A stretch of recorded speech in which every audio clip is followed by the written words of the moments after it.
In every community, there is a need to recognize that there are deficiencies in literacy amongst patrons. No matter where a library is located, there are community members that need a place to find help with these difficulties. Community members, some of them library patrons, may not know how to read, write, or speak English. Every library should feel the need to implicate literacy services, which address the needs of the public. In years past, libraries were thought to be a building full of books. They have come a long way since. Now, patrons can check out multimedia, including DVDs, CDs, and video games.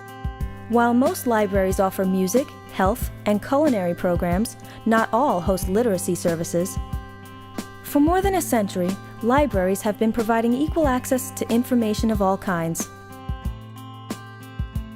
Libraries were among the first institutions that immigrants had turned to for help to learn how to read, write, and speak English. Certainly it was more than a dream. It did exist. I can give you an example. There was a student I had he was a married man, had a family. His children were middle school and high school when they got here. And he was able to get a very good job.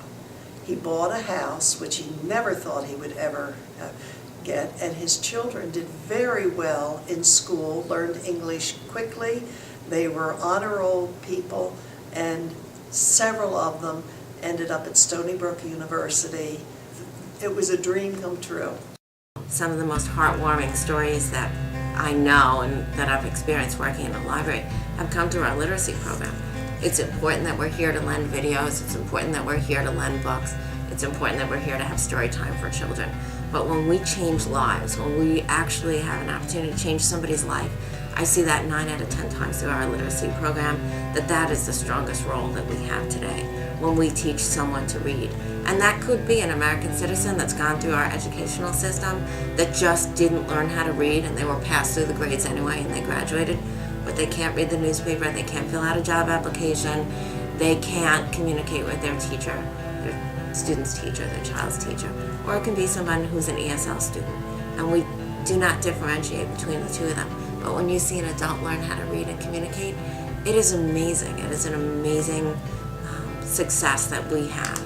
And it's some of the best stories that we have are just those stories where people have made it and we've helped.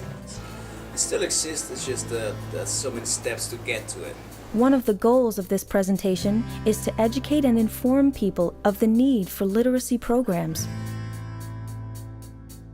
Some members of the public may not be aware of this need. Some may feel that funding should not be used for literacy programs. This is not about money. It is about something much more than that. People. This program can only strengthen a community and needs the support of all patrons and residents. Without the ability to read, write, or speak English, how can a community flourish? Education is the key to a successful society.